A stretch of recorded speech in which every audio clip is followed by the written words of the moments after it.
ఒక పద్ధతి ప్రకారంగా సెలక్షన్ ఆఫ్ క్యాండిడేట్స్ చేశారు కాబట్టి పెద్ద ఎత్తున ఈ జరగబోతున్నటువంటి ఎన్నికల్లో ఈరోజు ఏంటంటే ఎన్నికల్లో పార్టిసిపేట్ చేస్తున్న వారందరూ కూడా మరి ప్రభుత్వాన్ని బలోపేతం చేయడానికి అందరూ ముందుకు వస్తున్నారని కనబడుతుంది.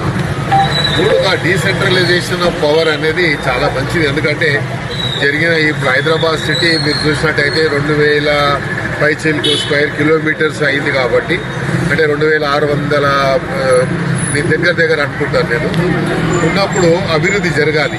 ఎందుకంటే హైదరాబాద్ సిటీ ఒక విశ్వనగరంగా ఈరోజు పేరు పొందింది కాబట్టి దీనికి కావాల్సినటువంటి నిధుల విషయంలో ముఖ్యమంత్రి గారు ఆయన అసెంబ్లీలోనే ప్రకటించారు 10,000 కోట్ల రూపాయలు ఇచ్చేటువంటి కార్యక్రమం. కానీ అందుకనే అభివృద్ధి అన్ని ప్రాంతాల్లో జరగాలి. ఒకే ప్రాంతంలో అభివృద్ధి జరుగుతుంది కాబట్టి మిగతా ప్రాంతాలు నిర్లక్ష్యానికి గురవుతుంది అనేటు ఒక ఆవేదన ప్రజల్లో ఉంది.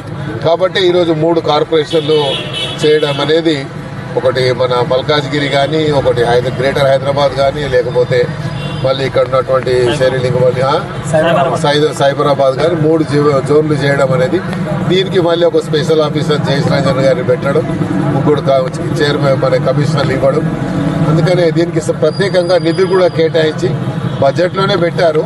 అవసరమైతే ఇంకా అడిషనల్ కూడా బడ్జెట్ ఇచ్చి ఈ 3 కార్పొరేషన్లో ఉన్నటువంటి ప్రాంతాలన్నీ కూడా అభివృద్ధి జరిగితే రాబోయేటువంటి రోజుల్లో పెట్టుబడులు కానీ, లేకపోతే జాతీయ స్థాయిలో అంతర్జాతీయ స్థాయిలో ఉన్నటువంటి ఇన్వెస్టర్స్ వచ్చి హైదరాబాద్ ఇంకా అభివృద్ధి చెంది హైదరాబాద్లో ఉన్నటువంటి ఎంప్లాయ్మెంట్ సమస్య కూడా తీరిపోతుంది అనేది ఒక ఆలోచన.